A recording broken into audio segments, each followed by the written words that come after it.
চট্টগ্রামে একই পরিবারের ৩ সদস্যকে খুনের মামলায় ২ আসামিকে মৃত্যুদণ্ড দিয়েছে আদালত। সকালে অতিরিক্ত মহানগর দায়রা জজ কামাল হোসেন শিকদার এ রায় দেয়। এতে আসামিরা পূর্ব শত্রুতার জেরে পরিকল্পিতভাবে ৩ জনকে খুন করার প্রমাণ পায় আদালত।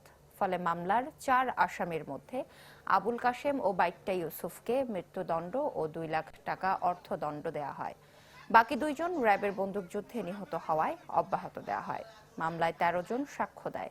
জমি সংক্রান্ত বিরোধের জেরে ২০০৪ সালে ২৯ জুন রাতে 10:30টায় নগরীর বায়েজিদ থানায় বালুছড়া এলাকায় বাসায় ঢুকে মনোয়ারা বেগম মিনু, সাইফুল ইসলাম ও আলমগীরকে গুলি করে হত্যা করে আসামিরা।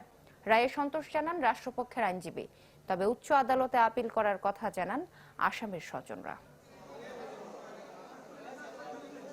এই আসামিদেরকে ৩০২, ১১৪ এবং ৩৪ ধারায় দোষী সাব্যস্ত করে মৃত্যুদণ্ড এবং ২ লক্ষ টাকা অর্থদণ্ড প্রদান করেন। এখানে ৪ জন আসামির মধ্যে ২ জন গিট্টু নাসির এবং ফয়েজ মুন্না ইতিপূর্বে র্যাবের ফরেস্ট ফায়ারে মৃত্যুবরণ করে, যার কারণে এদেরকে সাজা দেওয়ার সুযোগ নেই। যারা উপস্থিত ছিল তাদেরকে মৃত্যুদণ্ড দিয়েছেন। অবশ্যই রাষ্ট্রপক্ষ সন্তুষ্ট। আমরা উচ্চ আদালতে যাব। এটা সম্পূর্ণ একটা মিথ্যা বানোয়াট মামলা, বিএনপি জোটসব সরকারের আমলের মামলা। এটা হচ্ছে যে কি জামাত শিবিরের ক্যাডারের মধ্যে খুনাখুনির ফলে ওনাদেরকে মিথ্যা অপরিচন্নভাবে ওনাদেরকে বিনিয়োগ মানুষকে আসামি করে দেওয়া হয়েছে।